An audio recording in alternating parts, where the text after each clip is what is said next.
자, 여러분들 우리 이제 압축 강의 시작합니다.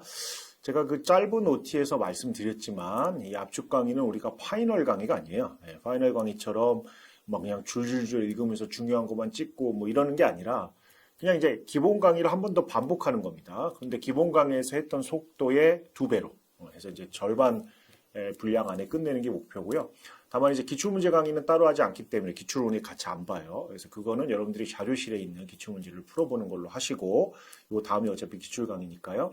목표는 하여튼 이렇게 잡으셔야 돼요. 우리가 그 기본서 한정민을 기본 강의 때 여러 번 보는 거를 목표로 하긴 했지만, 저도 이제 의도적으로 그렇게 커리를 짰지만, 아무래도 그 회독수가 좀 부족할 거란 말이에요. 그래서 다시 한번 저랑 같이 쭉 앞에서부터 쭉 보면서 이제 한번 회독수를 늘리자는 게 목표입니다. 그래서 이 압축 강의까지 하고 나면 그래도 이 책을 뭐 4번 정도 본 효과는 있기 때문에 그때부터는 이제 혼자 봐도 되지 않을까 싶어요.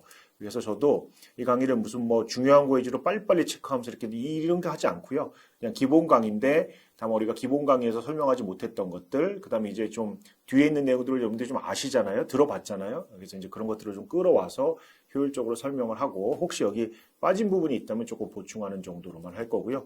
OT 때 말씀드렸지만 추가로 양을 늘리진 않을 거예요. 여러분들은 오로지 그냥 이 책과 기출문제집만 가지고 그리고 최신 판례 얇은 거 그거만 가지고 시험장 가는 겁니다. 자, 이제 한번 볼게요. 자, 민법 총칙에서 처음에 나오는 것은 항상 이제 민법이란 무엇인가부터 시작을 합니다.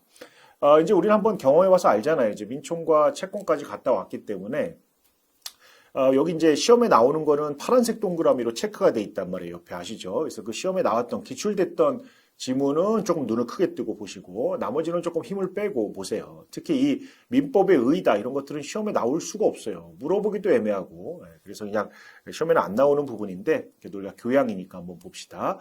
자, 민법은 제가 이제 밑줄은 미리 그어 왔어요. 저는 원래 색깔을 딱 하나만 쓰려고 했는데 그래도 목차 정도로 좀 구별을 해드려야 되겠다 싶어서 목차는 빨간색으로 그다음에 내용은 이 형광색으로 했습니다. 이 판례와 조문, 뭐 이론 이런 것들을 구별하지는 않았어요. 그래서 여러분들 교재에서 혹시 판례 색깔을 달리 하실 분은 판례는 뭐 파란색이나 초록색으로 별도로 밑줄을 그어주세요. 자, 우리 민법은요. 우선 사법입니다. 사법. 이게 공법과 달라요. 제가 무슨 말씀을 드렸냐면 이제 우리가 민법을 공부하다 보면 항상 이제 A라는 개념을 공부하는 문제가 나와요. 근데 이제 A라는 개념을 이제 이해를 하거나 우리가 암기를 하려면 A라는 개념을 그 자체로 공부하는 것보다 A와 구별이 되는 A가 아닌 것을 공부하면 이게 반대가 A니까요. 우리 선명하게 이해가 되는 경우가 있어요. 자, 우리 민법을 사법이라고 하면 사법이 아닌 법이 있다는 거 아닙니까? 그걸 우리가 뭐라고 그러냐면 공법이라고 그래요. 이 공법에는 뭐가 들어가냐면 형법, 죄 지으면 처벌하는 형법하고요. 그다음에 각종 행정상의 규율을 받는 행정법 있죠. 행정법이라는 뭐 통일된 법제는 예전에 없다가 최근에 이제 행정기본법이라는 게 좀 만들어지긴 했는데 우리 세금 내고 뭐 무슨 공장하는데 허가 받고 또 땅 용도 바꾸고 하는 이런 법들이 있죠. 우리 이런 법들을 공법이라고 합니다. 이런 법들은 이제 공적인 생활 관계에서 규율되는 법이고요. 근데 우리 민법은 그런 게 아니에요. 우리 민법은 정말 사인 간에 여러분들과 저같이 정말 사인 상호 간의 생활 관계를 규율하고 분쟁을 해결하는 법입니다. 이제 그러다 보니까 이 사법의 대원칙은 사적 자치예요. 이 사적 자치라는 것이 우리 민법의 대원칙입니다. 그러니까 개인한테 맡기겠다는 거죠. 요게 여러분들 계약법으로 가면 이제 계약 자유의 원칙으로 표현되고요. 그래서 이게 법의 규정으로 가게 되면 여러분들 임의 규정으로 표현되는 거잖아요. 그렇죠? 그래서 왜 사적 자치에 따른 반대특이하게 허용되는 규정을 우리가 임의 규정이라고 하고 그렇지 않은 규정을 이제 강행 규정이라고 하잖아요. 그래서 사적 자치를 원리로 하고 있다는 겁니다. 당연히 이 분쟁을 해결하는 방법은 여러분들 민사소송이에요. 그래서 민사소송을 하셔야지 형사소송이나 행정소송을 하시면 안 됩니다. 민사법원으로 가게 됩니다. 또 하나, 여러분들 민법은요, 일반법이에요. 그럼 반대말로 특별법이 있다는 것인데, 뭐 전형적인 특별법이 여러분들 상법 같은 것들이죠. 그렇죠? 우리가 따로 공부는 하지 않지만 상인 간에 상사 거래에 있어서는 민법에 우선해서 상법이 적용되고요. 상법의 규정이 없는 부분이 이제 민법이 적용이 됩니다. 그러니까 우리 민법은 어떤 특수한 영역에만 적용되는 법이 아니라 사적 거래, 사인 상호 간의 생활관계 전반에 규율되는 일반법이라는 겁니다. 자, 두 번째, 실체법이라는 거예요. 그럼 반대말이 있을 텐데요. 이제 이게 절차법이죠. 그래서 우리 민사 영역에서의 절차법도 있어요. 이게 뭐냐면 민사소송법이죠. 민사소송법, 2차 과목이에요.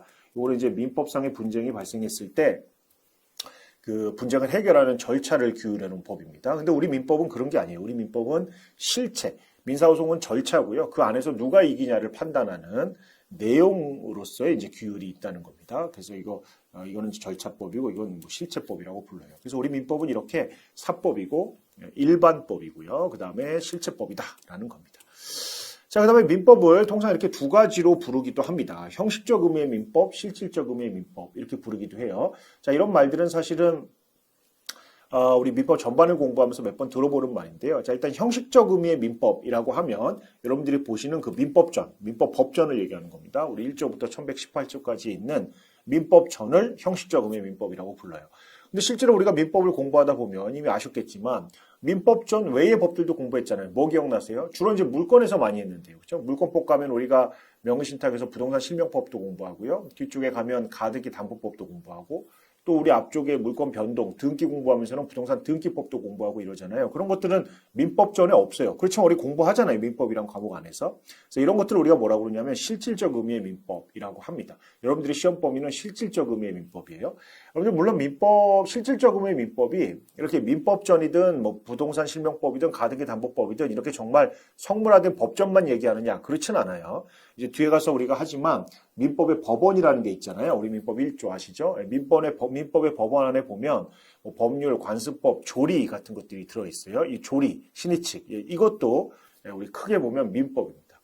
그래서 실질적 의미의 민법은 그냥 민법 1조에 나와 있는 것들을 우리가 실질적 의미의 민법이라고 한다는 거예요.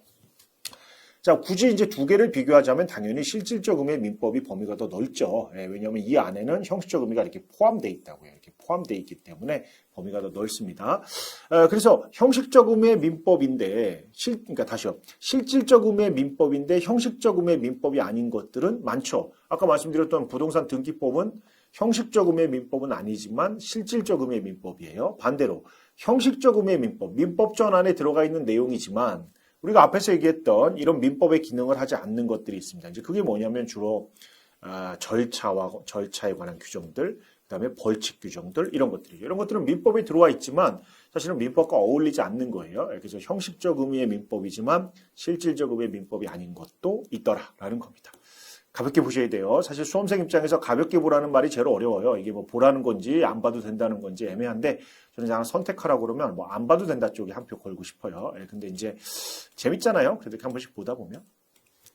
자, 여기서부터 좀 봐야죠. 이제 민법의 법원입니다. 자, 우리 1조, 민법이 1조가 이렇게 시작해요. 민사에 관하여 법률의 규정이 없으면 관습법, 그 다음에 관습법의 규정이 없으면 조리, 이렇게 하고 있단 말이죠. 이게 이제 1조, 제목이 법원이라고 돼 있어요. 법원. 법원은 뭐냐면 그냥 아까 말씀드렸잖아요. 실질적 의미의 민법이다 이렇게 생각하시면 되고 일종의 재판규범이다 이렇게 생각하면 돼요. 판사님이 법원이 무엇을 가지고 민사재판을 할까? 그게 이제 일종의 법원입니다. 그래서 법률, 그 다음에 이거 없으면 관습법, 이거 없으면 조리로 한답니다. 그러니까 1조가 그 내포하고 있는 의미들, 1조가 선언하고 있는 것들이 사실은 몇 가지가 있어요. 첫 번째는 우리 민사에 관해서는 법률로 재판을 한다. 그리고 법률이 없으면 관습법 한다라고 하니까 이게 일종의 성문법주의를 선언하고 있는 거죠. 이 성문법주의에 반대되는 말이 이제 불문법주의예요. 그래서 꼭 성문화된 법전이 없이도 이제 구성되는 법을 우리가 불문법이라고 하고요. 우리 민법 전처럼 이렇게 성문화된 법이 있는 것을 성문법주의라고 하는데 뭐 미국이나 영국은 불문법주의 국가잖아요. 근데 우리는 이렇게 법전이 있습니다. 그래서 성문법주의를 선언하고 있고요. 동시에 법률의 규정이 없는 부분은 관습법에 의한다고 하니까 이제 불문법도 인정을 하고 있고요. 그 다음에 순서잖아요. 없으면 뭐니까 이 적용 범위와 순서까지도 같이 규정하고 있다는 겁니다. 이제 하나씩 볼게요. 자, 법률입니다. 법률. 자, 법원이에요. 법률이 법원의 재판 규범이 된다는 것은 이론이 없죠. 당연히 법률로 재판하지 뭘로 재판하겠어요. 근데 사실 여러분들이 이제 이 표현은 우리가 이제 헌법이나 행정법을 보면 좀 익숙하실 텐데요. 이 법률이라는 것은 원래 국회에서 제정하는 겁니다. 우리 헌법 40조에 보시면 헌법이에요. 헌법 40조에 보시면 입법권은 국회가 갖는다라는 조문이 있어요. 국회는 뭐 하는 사람들이냐면 법률을 만드는 거고요. 국회에서 만든 법을 우리가 법률 이렇게 부르고요. 그거를 형식적 의미의 법률 이렇게 부릅니다. 그래서 형식적 의미의 법률은 우리 헌법 40조에 따라서 국회가 만든 법입니다. 근데 실제로 이제 일상생활에 적용되는 법은요, 꼭 국회가 만든 법률만 적용되는 게 아니에요. 여기 나온 것처럼 명령, 규칙, 조약, 또 자치법규 등등등 이런 법들이 다 적용될 수 있어요. 명령은 제가 말씀드렸지만 대통령령, 시행령 이걸 얘기하는 거고요. 규칙은 이제 시행규칙이라고 그래서 각부 장관이 하는 게 있습니다. 시행규칙.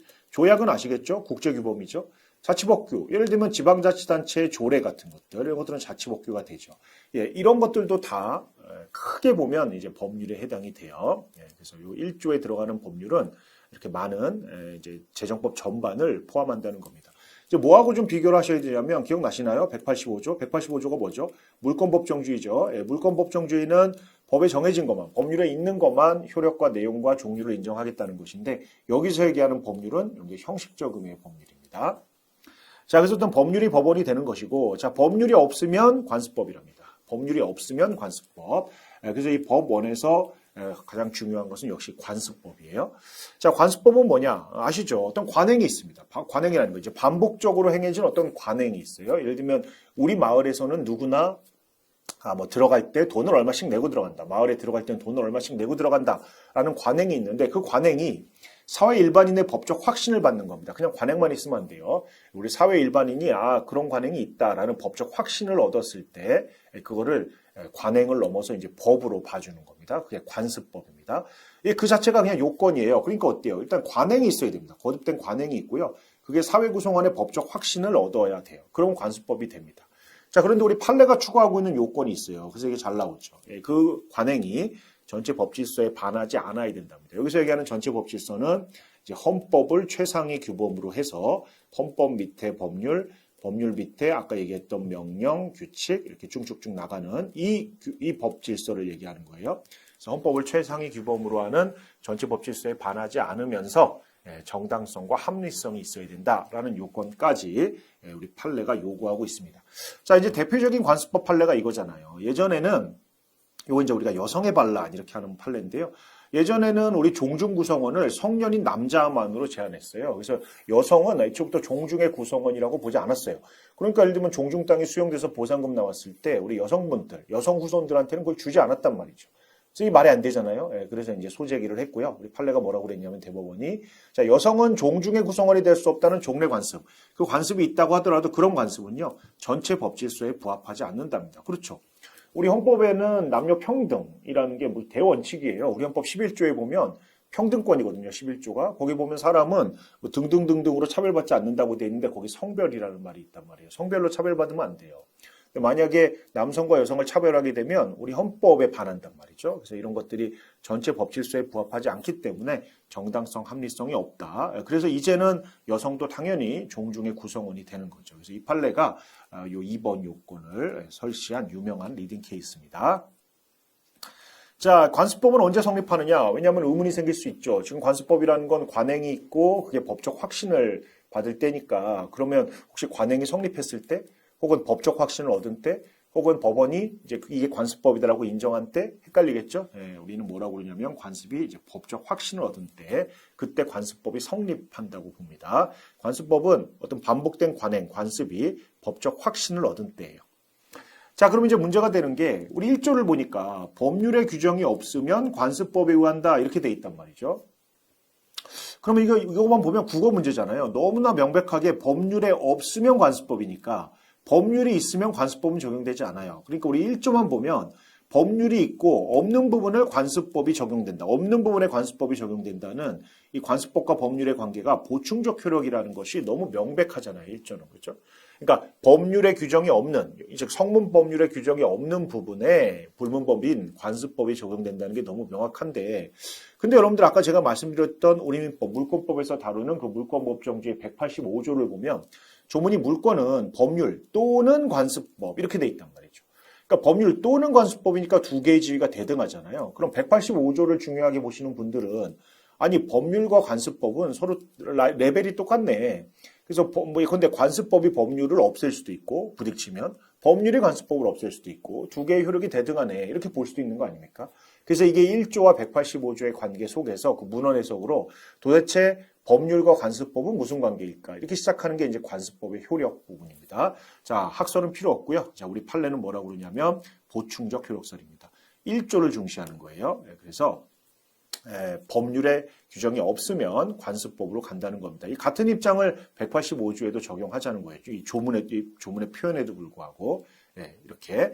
그래서 이제 이거 밑줄은 안 걷는데요. 우리 판례가 가정거래 준칙이라는 게 있어요. 가정거래 준칙은 뭐냐면 이제 뭐 그런 겁니다. 뭐 저기 결혼식 할 때는 뭐 너무 호화롭게 하지 말고 얼마를 넘지 말고 뭐 이런 준칙들이 있어요, 예전에. 근데 이 가정거래 준칙은 어쨌든 성문법이잖아요. 예, 이거와 배치되는 관습법 효력 인정하지 않았다는 겁니다. 그래서 이게 우선이다라고 했던 거예요. 그래서 어떤 관습법의 효력은 보충적 효력이다. 그래서 이 쟁점은 뭐냐? 법률과 그다음에 관습법이 충돌할 때 어떤 것을 먼저 적용할 거냐, 우위에 있다고 할 거냐, 정답 법률이다, 보충적 효력설이다 라는 겁니다. 자, 이 관습법에서 여러분들이 항상 신경 쓰셔야 되는 게 관습법과 관습을 구별하셔야 돼요. 그래서 우리가 구별하기 위해서 사실인 관습 이런 표현을 씁니다. 관습은요, 법적 확신이 없는 거예요. 법적 확신을 통한 관행이 있고 그게 법적 확신을 통해야 우리가 관습법이 되는데 이건 아직 법적 확신을 얻지 못한 것을 우리가 관습이라고 합니다. 이건 법이 아니에요. 그렇죠? 이 법이 아니에요. 법이 아니니까 당사자가 주장 입증해야 됩니다. 여러분들에게 제가 한번 말씀드렸는데 우리가 이제 민사 재판을 한다라고 하면 이제 앞에 법원, 재판부, 판사님이 있잖아요. 그럼 이제 당사자들은 원고 피고는 뭐를 하는 거냐면 어떤 사실, 팩트를 얘기하는 겁니다. 내가 누구한테, 내가 친구한테 돈을 빌려줬어요. 내가 옆에 앉아 있는 얘한테 돈을 빌려줬어요. 근데 못 받았어요. 이런 팩트만 얘기를 하면 우리 판사님이 그 사실관계를 듣고 이거 법을 적용을 해요. 아, 그러면 지금 네가 돈을 빌려줬다는 거니까 이게 채권법의 소비대차를 주장하는 거구나. 그럼 채권법의 소비대차 편에 가면 빌린 돈은 동종, 동질, 동량으로 반환하라고 돼 있는데 반환 안 했네? 반환해. 이렇게 나오는 게 판결이거든요. 그러니까 사실, 팩트는 당사자가 주장 입증을 해야 되고요. 법은 당사자가 얘기하지 않아도 판사님이 알아서 합니다. 판사님이 전문가예요. 그러니까 관습법은 법이기 때문에 판사님이 직권으로 조사합니다. 당사자가 주장 입증하지 않아도 돼요. 그런데 관습은 법이 아니잖아요. 이건 사실이란 말이에요. 그래서 당사자가 주장 입증을 해야 된다는 겁니다. 이게 굉장히 중요한 차이입니다. 자, 그러면 모든 관습을 다 당사자가 주장 입증하여야 하느냐? 그렇진 않아요. 이 경험칙이라는 게 있는데요. 이거 이제 실무에서 많이 쓰는 말이에요. 경험칙은 뭐냐면 상식입니다. 상식. 물론 이제 우리가 일반적으로 상식을 조리라고도 표현하는데 경험칙은 이제 살아오면서 느낀 거예요. 살아오면서 느낀 법칙입니다. 뭐 예를 들면 돈을 빌려줬으면 갚을 때가 되면 갚으라고 청구하는 게 경험칙 아닙니까? 돈을 빌려줬는데 갚을 때가 됐는데도 갚으라고 청구하지 않고 10년이나 지났다면 이거 뭔가 좀 이상하죠? 경험칙에 반한단 말이에요. 자, 이런 경험칙은 크게 보면 관습이에요. 이거 법이 아니잖아요. 그렇지만 우리 판례가 경험칙은 일종의 법칙 같은 거라서 당사자가 주장 입증하는 것과 상관없이 법원이 직권으로 판단할 수 있다고 하고 있습니다.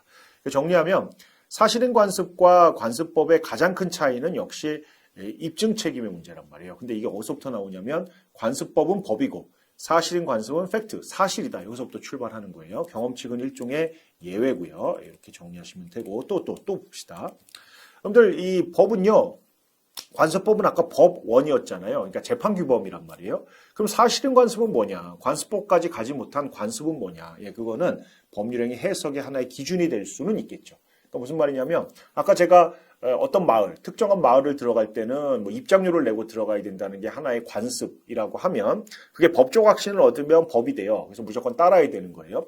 근데 아직 거기까지는 가지 않았다고 하더라도 사실인 관습 단계에 머물러 있다고 하더라도 당사자가 분쟁이 나가지고 도대체 누구 말이 맞냐라는 그 해석을 할 때 이 사람이 그냥 그 마을에 들어가면서 돈을 낸 그 행위가 입장료를 낸 건지 아니면 입장료가 아니라 내가 돈을 맡겨놓은 건지 여기에 다툼이 있어 법률행위 해석을 할 때는 관습이 하나의 기준이 될 수 있다는 거예요. 그래서 이 동네에서는 입장료를 내고 들어가는 게 관습이었다면 이 사람이 들어가면서 낸 돈은 입장료라고 봐야지 이렇게 법률행위 해석의 기준이 될 수가 있어요. 그게 이제 여러분들 106조 아닙니까? 임의규정. 이거 임의규정이죠? 임의규정 조문이죠. 그래서 해가지고 법률행위 해석의 기준에서 왜 이거 해가지고 우리 했었죠. 그래서 뭐 강행규정, 임의규정 막 이런 거 했었단 말이죠. 판례도 그러잖아요. 자, 사실인 관습은 뭐냐? 재정법이 임의규정일 때 법률행위의 해석 기준으로 기능한다는 겁니다. 법률행위의 해석 기준이다라는 거예요. 만약에 여러분들 법이 강행규정이면요. 이거는 해석 기준이 될 수가 없죠. 강행규정은 그냥 법대로 가야 되니까. 강행규정이 뭐예요? 아시잖아요. 위반되는 약정은 효력이 없는 거니까 법대로 가야죠. 여기서 사실인 관습은 하나의 기준이 된다는 겁니다. 똑같은 말인데요. 여러분들 관습법은 법이니까 법률행위에 바로 적용되지만 사실인 관습은 하나의 의사를 확정하는 자료가 된다. 의사를 확정한다. 법률행위 해석의 기준이 된다. 뭐 똑같은 말이에요. 그래서 사실인 관습은 이렇게 쓰이게 됩니다. 자, 실제로 우리 민법에는요, 아예 그 관습을 이 규정보다 우선시키는 경우도 있어요. 기억나시죠? 상린관계입니다. 상린관계. 우리 소유권 쪽에 상린관계에 가게 되면 다른 관습이 없는 한 이렇게 한다. 다른 관습이 없는 한, 뭐 예를 들면 뭐 우수통행권에서는 다른 관습이 없는 한 막을 수 없다. 뭐 이런 게 있어요. 그러니까 관습이 있다면 관습을 오히려 우선시키는 조항들도 있습니다. 그게 우리 소유권 편의 그 상린관계라고 기억나시죠? 여기 주의토지통행권이 들어있는 거기에는 오히려 민법에 의해서 관습이 더 우선합니다. 자, 여기까지가 이제 관습법의 내용이에요. 그래서 우리가 관습법의 효력, 제일 중요한 거, 관습법의 의의부터 시작해서 관습법이 어떤 경우에 성립하느냐, 그래서 판례, 그 다음에 관습법과 성문법의 관계, 법률과 관습법의 관계가 어떠냐, 보충적 효력설, 그 다음에 관습법과 관습은 무엇이 다르냐라는 거, 사실이냐 법이냐 이런 내용들을 살펴봤어요. 사실 관습법에서 마지막으로 꼭 정리하고 가셔야 되는 건 이거죠. 우리 판례가 관습법으로 인정하는 거, 인정하지 않는 게 있습니다. 자, 다 외우셔야 돼요. 일단 명인 방법은 우리 공시제도죠. 예, 이제 공시제도로서의 관습법으로 인정되고 있어요. 그 다음에 여러분들 법정지상권에는 366조의 법정지상권, 또 우리 304조 5조의 법정지상권, 또 가등기 담보법이나 뭐 이런 법정지상권도 있지만 관습법상의 법정지상권 있잖아요. 기억나시죠? 요건이 뭐예요? 뭐 토지와 건물이 독인인 소유에 있다가 매매 등으로 소유권이 분리되면 건물 소유자가 법정지상권을 갖는 제도가 이제 관습법입니다. 분묘기지권, 네, 지상권 유사의 물권으로서 남의 땅에다가 우리 분묘, 무덤 그거 갖고 있을 수 있는 권리죠. 이런 것들은 민법상 관습법으로 인정이 됩니다. 그래서 이건 관습법이에요. 근데 이제 우리 판례가 관습법으로 인정하지 않는 게 있어요. 잘 기억해 두셔야 돼요. 관습법상 사도통행권. 관습법상 내가 남의 땅을 마음대로 통행할 수 있는 권리가 있느냐. 그런 권리, 사도통행권은 우리 관습법상 인정할 수 없다는 거예요. 그런 관습법은 없다. 그 다음에 미등기 건물 매수인, 미등기 매수인. 우리 자주 등장하는 유명한 애잖아요. 가령 미등기 매수인은 우리 토지 소유자가 얘를 상대로 미등기 건물 매수인이라면 토지 소유자가 얘를 상대로 건물 철거 청구하라고 할 수도 있고요. 얘는 철거 청구에 피고 적격이 있고, 그다음에 얘가 만약에 다른 사람의 토지를 무단 점유하고 있다면 얘를 상대로 부당이득 반환 청구도 할 수 있다는 거 여러분들 아시죠? 그렇지만 미등기이기 때문에 얘를 매수인, 소유권으로 볼 수는 없다는 거예요. 소유자로 볼 수는 없어요. 소유자는 186조에 따라서 등기를 해야 되기 때문에, 그래서 미등기 매수인에게 여러 가지 마치 매수인에 준하는 지위를 주기는 하지만 얘를 소유자로 보진 않아요. 그래서 얘를 소유권에 준하는 물권을 갖고 있는 애다 이렇게 볼 수는 없다는 게 우리 판례예요. 그래서 우리 판례가 쓰는 표현이 뭐예요? 이제 법률상, 사실상, 처분권 이런 말 쓰잖아요. 얘한테 법률상, 사실상 처분권은 줄 수 있어요. 이건 인정합니다. 그렇지만 소유권은 주잖아요. 소유권은 사용, 수익, 처분권 등을 다 갖고 있는 거예요. 그다음에 온천에 관한 무슨 물권이 있느냐 그런 건 없어요. 온천에 관한 관습법상 물권 같은 걸 인정하지는 않습니다. 그래서 이 세 가지는 인정하지 않고 요거는 인정합니다. 관습법이 인정되는지 이게 중요합니다. 시험에 자주 나와요. 자, 그러면 이제 법률, 관습법, 그 다음에 조리가 남았네요. 조리도 법원이죠. 견해 대립이 있을 수가 없죠. 뭐 1조에 그렇게 나와 있는데. 그래서 조리가 재판 규범이 되고요. 이 조리는 뭐냐면 상식. 누구나 다 그렇게 생각하는 상식. 어떤 면에서는 신의칙 이런 말입니다.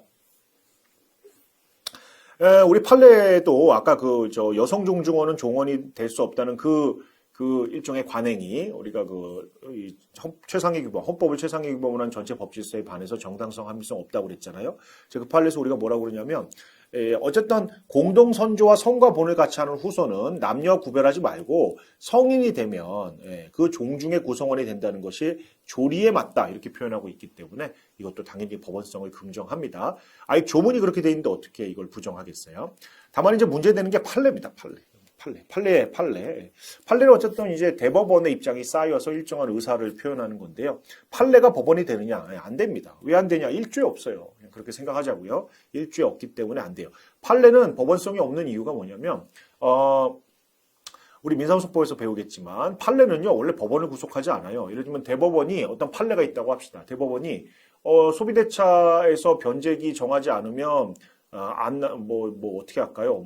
빌려주지 않은 것으로 본다라는 판례가 나왔다고 해보자고요. 다른 법원이 생각할 때 그런 게 어딨냐. 변제기 정하지 않을 때도 충분히 빌려줬다고 볼 수 있지. 라고 판단할 수 있어요. 그렇게 선고할 수 있어요. 그러니까 대법원의 그 판례에 법원이 구속되지 않는단 말이죠. 다만 이 대법원의 판례에 구속되는 건 뭐냐면 그 하급심 법원입니다. 하급심. 그 사건의 하급심 법원. 우리가 왜 1심, 2심, 3심 이렇게 올라갈 때 이게 대법원이잖아요. 이걸 우리가 상고심이라고 하거든요. 상고심의 하급심 법원, 2심. 우리가 이걸 뭐라고 하냐면 항소심이라고 그래요. 그 다음에 그 하급심 법원, 1심이겠죠? 1심 법원. 네. 요 하급심 법원은 구속이 돼요. 그렇지만 다른 법원은 전혀 구속되지 않기 때문에 판례는 법원성이 없습니다. 없습니다. 자, 이게 이제 1조, 우리 법원에 관한 내용이었어요. 뭐 어려운 내용 없죠. 그래서 관습법을 위주로 살펴보시면 되고요. 자, 그럼 이제 법원이라는 거 했어요. 자, 오케이. 그럼 재판은 1조에 나와 있는 그 법률, 관습법, 조리를 통해서 재판을 한다. 이제 이해했어요. 그럼 자, 실제로 재판을 할 때 제일 중요한 건 뭐냐면, 아까 제가 말씀드렸잖아요. 재판은 뭐냐면 판사님 이렇게 앉아 있어요. 그럼 이제 원고 피고가 좀 낮은 곳에 앉아 있죠. 그래서 원고 피고가 열심히 얘기를 합니다. 사실관계를. 돈을 빌려줬는데 못 받았고요. 혹은 얘가 멀쩡히 지나가고 있는데 나를 때렸어요. 뭐 이런 얘기를 막 해요. 그럼 판사님은 듣고 그거를 이제 법에 적용을 한다고 그랬잖아요. 사안에. 그러니까 판사님이 법전을 열어서 이 사안에 적용되는 법이 뭔지를 찾아서 적용하고 결론을 내려주게 되는데, 자, 그러려면 법을 해석을 해야 되잖아요. 그러니까 판사님은 당사자의 의사도 해석해야 되지만 당사자가 도대체 무슨 말을 하는지를 해석해야 돼요. 그 해석의 기준 중에 하나가 아까 관습이라고 그랬어요. 그것도 해야 되지만 법도 해석을 해야 된다고요. 법이라는 게 국어, 한국말로 돼 있기 때문에 당연히 해석을 해야죠. 뭐 추상적인 규정으로 돼 있을 수밖에 없으니까. 자, 그 해석하는 민법의 해석 방법입니다. 여러분들 이게 법률행위의 해석 방법이 아니에요. 법률행위의 해석은 어떤 당사자가 한 법률 행위를 해석하는 것은 뭐가 있어요? 뭐 자연적 해석, 규범적 해석, 보충적 해석이 있잖아요. 그건 당사자가 한 법률 행위를 해석하는 방법이고요. 이거는 민법을 해석하는 방법입니다. 두 개가 달라요. 이건 뒤에 가서 하는 거잖아요. 자, 민법을 해석하는 방법. 이게 법 적용의 전제가 되죠. 이걸 해석하고 이 법을 적용할 거 아니에요? 자, 첫 번째, 물리 해석이 있습니다. 이건 말 그대로 물리, 글자 그대로. 그렇죠? 글자 보고 해석하는 거예요. 사전적 의미를 탐구하는 거죠. 도대체 빌려줬다는 게 뭘까? 국어사전을 찾으면 되죠. 근데 이제 물리 해석은 무슨 우리 판사님이 국어학자가 아니고, 뭐 국어교육과를 나온 것도 아니고, 물리 해석만 해서는 해결이 안 돼요. 이제 그럴 때 논리 해석을 합니다. 이게 뭐냐면, 반대 해석도 해보고, 유추 해석도 해보고, 확장해보고, 축소해보고, 이런 해석하는 거죠. 그래서 우리 실제로 공부할 때 반대 해석 많이 했잖아요. 그렇죠? 예를 들면 우리 뭐 있었어요? 상계편, 채권법 상계에 가면 498조가 있는데, 거기 보면,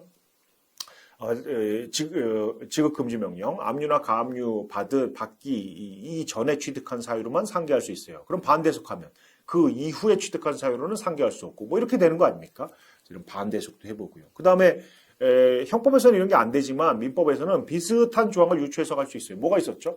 그런데 우리 495조 같은 거, 소멸시효 완성된 채권으로 완성 후에 상계할 수 있다는 그 조문을 임대차 보증금 사안에 바로 직접 적용하지는 못하고 유추 해석해서 공제할 수 있다. 이런 판례 있었잖아요. 임대차 편에 있었어요. 뭐 이런 거 하는 거죠. 확장 해석, 늘려보고, 축소 해석, 줄여서 해석하고 이런 해석들을 판사님이 할 수 있다는 겁니다. 자, 그 다음에 목적론적 해석도 하죠. 우리가 어떤 법을 만들 때는 항상 1조가 거의 대부분 그 법의 입법 취지입니다. 이 법을 왜 만들었는지를 밝혀놓은 게 있어요. 그러면 이제 그 밑에 있는 조항들을 해석할 때도 당연히 이 법이 추구하는 방향과 맞게 해석해야지 전혀 다른 방향으로 해석을 하면 안 되겠죠. 이게 목적론적 해석이라고 합니다. 그래서 이렇게 해석을 합니다. 판사님이 하는 방법이에요. 시험에 나오겠어요. 이게 딱 봐도 안 나오지. 자, 우리 민법은 형법과 달리 소급표를 정하고 있습니다. 우리 형법은요, 소급표가 없어요. 이 소급표 금지 원칙이라는 게 우리 형법에 되게 중요한 원칙이에요. 예를 들면 내가 사람을 찔러 죽였다고 해볼게요. 상상하기는 힘들지만 사람을 찔러 죽이는 게 처벌받지 않는 살인죄로 규정돼 있지 않았던 나라가 있다고 해보자고요. 근데 이제 그런 게 안 되겠다 싶어가지고 갑자기 오늘 사람을 찔러 죽이면 처벌한다라는 조항이 형법에 들어왔어요. 자, 그럼 이걸 가지고 예전에 사람을 죽였던 사람들 다 처벌할 수 있나요?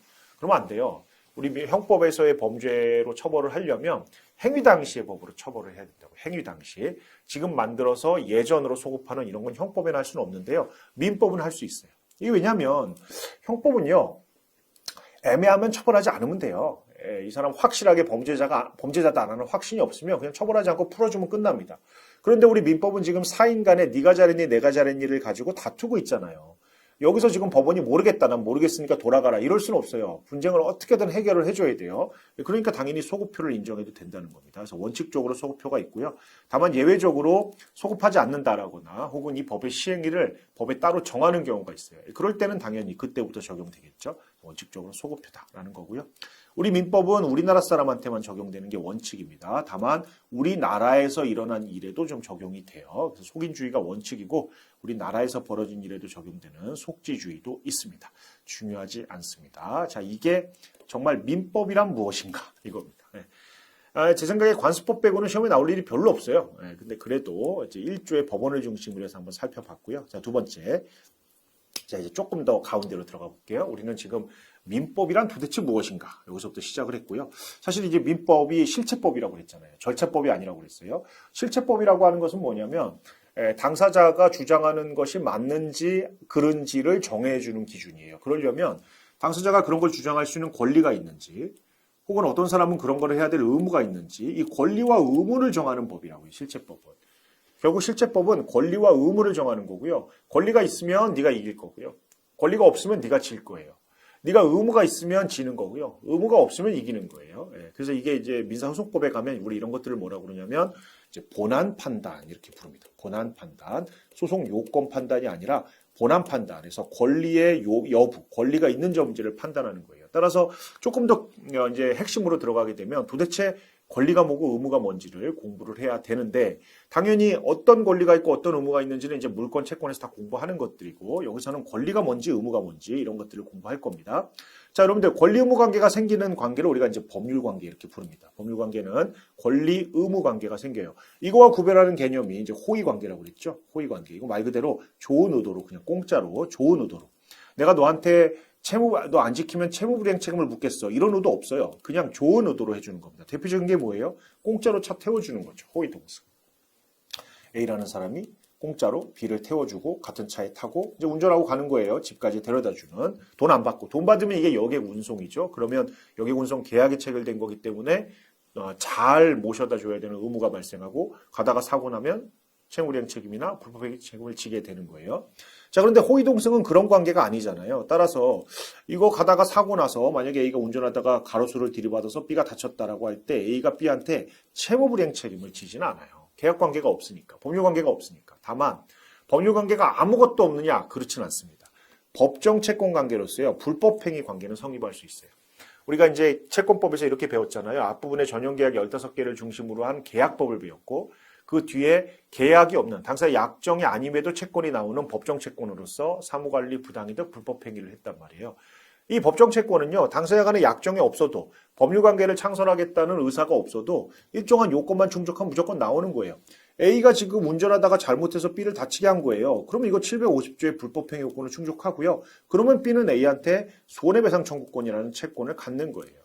그렇게 즉 호의관계라도 아무 채권도 안 나오고 이런 건 아니에요. 당연히 잘못했다면 불법행위가 성립하죠. 다만 이게 계약관계에서 운전을 잘못해서 피해를 입힌 것과 지금 이렇게 호의관계로 하다가 사고를 낸 경우의 책임을 똑같이 지울 수는 없잖아요. 그럼 A가 좀 억울할 거 아니에요. 그래서 이런 경우에는 그 책임을 아예 면해주거나 줄일 수 있는지가 문제가 되고요. 그래서 판례가 있습니다. 자, 우리 판례가 뭐라고 그러냐면 사고 차량에 단순히 호의로 동승했다는 사실만 그것만 가지고 감경할 수는 없다는 거예요. 그러니까 사고가 나서 B가 A한테 5천만 원 달라고 하니까 나 치료비 5천 들었어. 이러니까 A가 야 너는 공짜로 내 차에 타고 가다가 사고 났잖아. 3천만 받아. 이렇게 얘기할 수는 없다는 겁니다. 그러니까 무슨 말이냐면 호의 동승 사정을 기초로 감경을 할 수는 있다. 그러나 그러려면 여러 사정들을 종합적으로 고려해서 판단하는 거고요. 그 안에는 당연히 호의 동승했다는 사정도 들어갈 거예요. 그렇게 해야지 그냥 호의로 동승했다는 그 사실 그거 하나만 가지고 감경할 수는 없다라는 겁니다. 지금 더 나아가서 A가 뭐라고 그러냐면 B를 공격하는 거예요. 오히려 야 너는 내가 이렇게 위험하게 운전하고 가로수 들이볼 것 같으면 옆에서 조심하라고 얘기했어야지. 왜 그걸 안 했어? 오히려 네가 나한테 잘못한 거야. 이렇게 지금 공격을 한 사안이에요. 자, 우리 판례가 뭐라고 그러냐면 특별한 사정이 없는 한 그런 의무는 없다. 그런 촉구 의무는 없다. 그냥 옆에 앉아있으면 되는 것이지 계속 A가 운전하는 거 보면서 위험해 똑바로 이렇게 할 필요는 없다는 겁니다. 다만 이런 건 있죠. A가 술을 먹었다. 술을 먹고 운전한다. 그런 거 하지 말라고 그래야죠.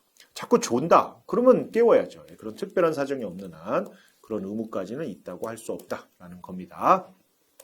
자, 이게 이제 법률 관계입니다. 그러니까 법률 관계는 그 약정을 통해서 만들어질 수도 있지만 이제 법정 채권 관계를 통해서 만들어질 수도 있어요. 그러니까 계약 관계가 없다고 해서 완전히 법률 관계가 하나도 안 나온다 이런 말은 틀린 말이에요. 자, 이제 이런 법률 관계 안에서는 결국 권리와 의무라는 것이 생겨날 겁니다. 권리는 뭐냐? 힘입니다. 힘. 네가 그걸 행사할 수 있는 힘. 의무는 뭐냐? 내가 안 하면 안 되는 거예요. 강제되는 겁니다. 이게 의무입니다. 권리란 법에 의해서 권리 주체에게 주어진 힘이다. 외울 필요 전혀 없어요. 그냥 권리는 힘이고 사실 권리가 뭔지에 대해서도 견해 드립이 굉장히 많아요. 근데 권리는 그냥 힘이고 의무는 강제되는 거다 이렇게 생각하시면 되고요. 의무 쪽에서 그나마 좀 시험에 나올 수 있는 건 책무죠. 근데 책무라는 게 뭐예요? 이거 안 하면 채무불이행 책임을 지는 건 아니에요. 그렇지만 일정한 불이익을 부담하죠. 대표적인 게 이거였잖아요. 청약자의 승낙 연착에 대한 통지 의무. 그렇죠? 기억나시죠? 예를 들면 청약자가 청약 기간을 정해가지고 청약을 하면서 5일 내에 답을 달라 이렇게 보냈어요. 근데 받았는데 이게 6일째, 7일째 답이 왔단 말이죠. 그럼 청약자는 어떻게 해야 돼요? 딱 봤더니 등기 우편으로 왔어요. 그러니까 일반적인 방법이라면 연착되지 않았을 것 같아요. 그럼 바로 이 승낙자한테 이거 늦게 왔다라고 얘기를 해줘야죠. 그래야 얘가 계약이 이게 청약기간 지나서 왔기 때문에 계약이 체결 안 되는구나 이렇게 준비를 하죠. 만약에 이거 안 하면 어떻게 돼요? 연착되지 않은 것으로 봅니다. 그래서 계약이 성립된 것으로 보죠. 이거 안 했다고 청약자가 무슨 손해배상 책임을 지거나 이러진 않아요. 다만 일정한 불이익을 받죠. 연착되지 않은 것으로 봐서 이 사람하고 계약을 체결해야 되는 다른 사람이랑 못하는 이런 문제가 생긴단 말이죠. 우리 이런 것들을 뭐라고 그래요? 책무 이렇게 부르죠. 책무. 의무와 조금 구별을 하셔야 됩니다. 자, 이제 권리를 조금 하이라이트 시켜 봅시다. 우리 권리를 이렇게 나눠보는 겁니다. 우리 이제 익숙하죠? 이렇게 뭔가 어떤 개념을 계속 그냥 나눠보고 쪼개보고 이런 작업들이 이제 뭐 학자분들은 재밌나 보죠? 이렇게 계속 해보는 거예요. 카테고리를 계속 나눠보는 거죠. 근데 제가 뭐라고 말씀드렸냐면 아무것도 공부하지 않은 상태에서는 카테고리를 나눠서 분류하는 게 별 공부에 도움이 안 돼요. 생소하기만 하죠. 근데 공부가 좀 돼 있는 상태에서는 이렇게 계속 나눠보는 게 이제 암기하고 정리하는 데 도움이 된단 말이에요. 그래서 우리는 조금 공부를 했기 때문에 이제 한번 분류를 제대로 봅시다. 자, 권리를 여러 가지로 나눌 수 있는데요. 우선 권리를 내용에 따라서 한번 나눠보면 이렇게 나눌 수 있죠. 돈 문제인 거, 재산 문제인 거, 돈 문제인 거, 그다음에 나의 인격과 관련된 문제인 거, 그다음에 우리 가족법상의 권리인 거, 그다음에 회사의 사원으로서 갖는 권리인 거. 여기서 얘기하는 회사는 상법상의 무슨 주식회사, 유한회사 이런 게 아니고 우리 법인에서 하는 그 사단, 단체, 그걸 얘기하는 거예요. 거기 구성원으로서의 가지는 권리. 이렇게 나눠볼 수 있어요. 그래서 돈 문제인 거 뭐 있어요? 물권, 채권이지 뭐가 있겠어요. 이게 다 재산권이잖아요. 그래서 우리가 물권법, 채권법을 재산법이라고 한다고요. 그리고 이 친족법, 상속법, 이걸 우리가 뭐라고 그러냐면 가족법이라고 그래서 원래 민법은요, 재산법과 가족법을 다 얘기하는 거예요. 근데 우리는 가족법을, 시험법이 가족법이 시험법이 아니니까 재산법인 물권법, 채권법만 하는 겁니다. 그래서 물권, 채권 같은 거 다 돈이잖아요. 이거 이제 재산권이라고 합니다. 준물권이라는 것도 있었죠. 예, 그래서 뭐 물권에 준하는 것들이에요. 물권은 원래 물건을 사실상 지배하는 거. 요게 이제 물건을 지배하는 게 이제 물권인데 소유권이다. 그럼 제가 이 파인을 지배하고 있는 거죠. 근데 직접 지배는 아니지만 내가 배타적으로 누구한테든 내 거 주장할 수 있는 거. 우리 이런 걸 준물권이라고 그랬고 채권은 아실 거고 여러분들한테 필요한 무채재산권이네요. IP, 특허권 뭐 이런 것들. 이런 것들도 재산권이죠. 돈 문제잖아요. 돈 문제. 자, 인격권은 이런 겁니다. 생명, 신체, 명예, 초상권, 정족, 이제 내 나의 의사에 반해서 성관계를 갖지 않을 권리, 뭐 이런 것들, 인격과 관련된 권리죠. 가족권은 친족법, 상속법에 나와 있는 권리예요. 친족법은 부모 자식이 될 수 있는 권리, 친권, 누구의 후견인 될 수 있는 권리, 먹여 살리라고 할 수 있는 권리, 재산 분할, 상속에서 나눠달라고 할 수 있는 권리, 호주 승계권 이런 건 이제 옛날에 나온 거죠. 지금 이제 호주 제도가 없으니까요. 상속은 뭐 여러분 잘 아시는 그 상속이 맞아요. 이런 것들을 우리가 이제 가족법에 있는 권리다 해서 가족권이라고 하고요. 그다음에 신분권이라고 하기도 합니다. 이건 주로 어디서 문제 됐어요? 여러분들 주로 이런 것들이 과연 일신전속적 권리냐? 일신전속권이냐? 여기서 문제 됐죠? 일신전속권은 우리가 어디서 문제 삼았죠? 주로 이제 뭐 채권자 대위 같은 데서 채권자 대위의 피대위 권리가 될 수 있느냐? 이러면서 우리 이런 얘기를 했었어요. 자, 사원권은 사단의 구성원이 가지는 권리였고요. 두 가지가 있었죠.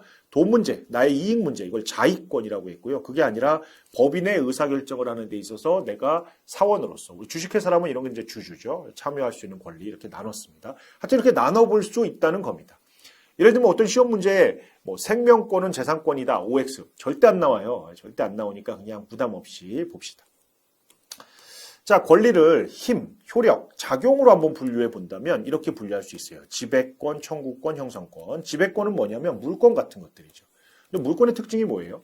누구한테든 내 겁니다. 대세권이에요. 이게 제 소유면 여러분들한테도 제 거고 우리 아들한테도 제 거고 제 친구한테도 제 거고 다 제 겁니다. 누구한테든 주장할 수 있어요. 그 다음에 절대권이죠. 똑같은 말이에요. 세상에 대해서 주장할 수 있기 때문에 이건 내가 누구한테는 내 게 아니고 누구한테는 내 거고 누구한테는 반만 주장할 수 있고 이런 게 아니에요. 대세적 절대적 권리를 갖는 겁니다. 물권이 전형적인 겁니다. 모든 사람한테 주장할 수 있어요. 그리고 물권에 준하는 뭐 무체지상권이라든가 인격권이라든가 친권도 그렇게 볼 수 있죠. 내가 아버지의 아들이면 그냥 아버지의 아들인 거지 친구한테는 우리 아버지의 아들이고 우리 뭐 예를 들면 뭐 와이프한테는 딴 사람 아들이고 이럴 수는 없어요. 누구한테든 이게 지배권이라고 합니다. 반면에 청구권은 그렇잖아요. 청구권은 특정한 사람이 특정한 사람한테 요구할 수 있는 권리입니다. 우리는 그걸 청구권이라고 해요. 근데 오해하시면 안 되는 게 청구권과 채권은 똑같은 말이 아니에요. 채권의 하나의 내용 중에 청구권이라는 게 있긴 하지만 여러분들이 청구권은 물권적 청구권도 있잖아요. 소유권에 대한 물권적 청구권 기억나시죠? 내 땅에 어떤 사람이 갑자기 들어와서 돗자리 피고 앉아있으면 나는 그 사람한테 나가라고 그래야 돼요. 나가라고 그럴 수 있는 권리가 뭐예요? 소유권에 대한 인도청구권 213조잖아요. 그런 것들은 청구권이지만 권한 자체가 물권으로부터 나오는 거예요. 그러니까 청구권이 채권이다 이렇게 생각하시면 안 되고 어쨌든 청구권이라는 게 있다라는 겁니다. 자, 이제 가장 중요한 건 차라리 형성권이 중요하죠. 자, 형성권은 이제는 좀 익숙하실 거예요. 제가 이제 처음에 막 기본에서 형성권 이럴 때 여러분들이 뭔 말인지 모르셨을 텐데 형성권은 뭐냐면 한 사람이 합의하는 게 아니에요. 그냥 갑이 을에게 어떤 의사표시를 합니다. 이렇게 하자라는 의사표시하면 바로 변동이 생깁니다. 보통 우리가 약정, 계약이라고 하면 갑이 을한테 할래? 이렇게 해서 을이 하자. 이렇게 해야 보통 효과가 생기잖아요. 그런데 형성권은 갑이 하겠다라는 말만 하면 바로 효과가 생기는 겁니다. 어떤 게 있냐? 이런 게 있어요. 이런 거. 동의하는 권리, 우리 법정 대리인의 동의권, 취소 안 하겠다, 취소권, 무권 대리인의 본인이 그냥 하겠다, 추인권, 또 철회권, 거절권, 미성년자와 거래한 상대방이 너랑 안 하겠다라고 할 수 있는 거. 자, 계약을 해지하겠다, 상계 유명한 거죠. 또 매매 예약에서 예약 완결 권 같은 거. 이런 것들은 행사하기만 하면 바로 그런 법률 효과가 생겨요. 하나만 볼까요? 취소권을 행사하면 어떤 법률 효과가 생기나요? 계약이 취소되는 거예요. 계약이 취소되면 141조에서 처음부터 이 계약은 무효가 되는 겁니다. 그런 효과가 취소권을 행사하면 바로 생긴다고요. 취소권의 행사라는 말은 정확히 얘기하면 그 행사가 상대방에게 도달하면 되는 거예요. 근데 그거 말고 판결을 받아야 생기는 형성권도 있어요. 이제 이런 것들입니다. 채권자 취소권은 반드시 소를 통해서만 행사할 수 있었죠. 그래서 형성소송이라고 하는 건데요. 이런 것들은 반드시 판결을 통해서. 나머지는 거의 가족법 권리입니다. 그 다음에 사실 이게 더 헷갈리는데 우리 조문에는 이름이 청구권이에요. 그런데 실질은 형성권입니다. 그러니까 이름은 청구권이라고 해서 마치 청구하고 상대방한테 뭐 받아야 되는 것처럼 보이지만 실제로는 행사하는 순간 바로 효과가 나오는 겁니다. 대표적인 게 뭐예요? 매수 청구권이죠. 매수 청구권. 그죠? 지상물이나 임대차에서 우리가 매수 청구권을 행사하면 바로 매매 계약이 체결되는 효과가 생기잖아요. 그래서 상대방은 나한테 매매 대금 줘야 되고 나는 지상물이나 부속물을 등기 인도해 줘야 되는 의무가 생기죠. 증감 청구권, 차임 증감 청구권, 그렇죠? 지료 증감 청구권, 전세금 증감 청구권. 이것도 뭐 경제 사정의 변동으로 좀 이게 너무 안 좋게 됐다라고 할 때 내가 증액해달라, 감액해달라 하면 그 이유만 타당하면 바로 그 시점부터 장래에 향해서 증액되고 감액됩니다. 상대방의 동의 필요 없어요.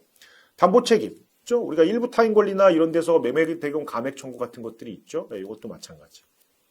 그런데 계약의 갱신 청구권은 다르죠. 여러분들 계약의 갱신 청구권은 이름 그대로 청구권입니다. 상대방이 거절할 수 있어요.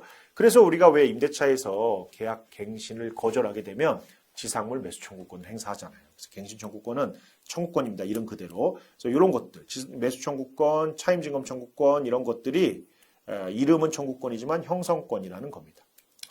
자, 이것도 지상권 2년 이상 지료를 안 냈다. 이러면 우리가 지상권 소멸 청구할 수 있어요. 이름만 청구지 2년 이상 지료 안 낸 게 인정되면 바로 없어집니다.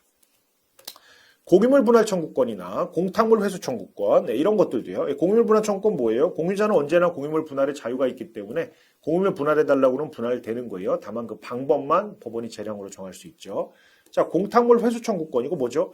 채권의 소멸 방법으로 공탁을 했다가 마음 바뀌어서 다시 공탁을 끌어오는 거예요. 다시 갖고 오는 거죠. 그럼 이제 그냥 갖고 오는 거예요. 공탁의 효력이 없어지는 거예요. 다만 공탁물 회수를 못하는 몇몇 경우가 있을 뿐이죠.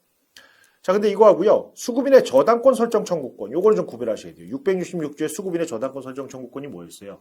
수급인, 공사를 한 사람이 공사 대금을 받아야 되는데 안 줄지도 모르니까 도급인한테 저당권 설정해달라 요구하면 설정될 수 있다는 것인데 요거는 받아줘야 돼요. 받아서 등기까지 해야 되는 청구권이라고 그랬어요. 그래서 요 계약 갱신 청구권하고요. 저당권 설정 청구권만. 어떻게 보면 청구권을 청구권이라고 보는 게 너무 당연한데 워낙 우리 특히 물권법에는 이름만 청구권이지 형성권들이 많기 때문에 진짜 청구권이다 이걸 기억하는 게 차라리 편할 것 같아요. 자, 항변권은 뭡니까? 저쪽에서 나한테 의무 이행을 청구하니까 내가 같이 하자. 아니면 뭐 왜 나한테 그러냐 이렇게 그 뭐죠? 완전히 네가 나한테 청구하지 마라가 아니라 이런 경우에 하자. 나중에 하자. 같이 하자. 쟤한테 먼저 갔다 와라. 이런 거 아닙니까? 너무 유명한 거 동의항이죠. 우리 동의항은 연기적 항변권이라고 그래서 상대방이 나한테 달라고 그러면 같이 하자라고 할 수 있는 항변이에요. 그거 말고 뭐 있었어요? 이거 보충성이라고 하는 건데요. 우리 보증에서 보증인의 최고 검색의 항변권. 채권자가 주채무자가 아닌 단순 보증인이겠죠. 단순 보증인한테 먼저 돈 달라고 그러면 우리 보증인은 주채무자의 자력이 있다는 사실, 집행이 용이하다는 사실을 증명해서 거기다 먼저 해라. 이렇게 항변할 수 있었어요. 이런 항변권들도 있습니다. 형성권이 훨씬 중요하죠.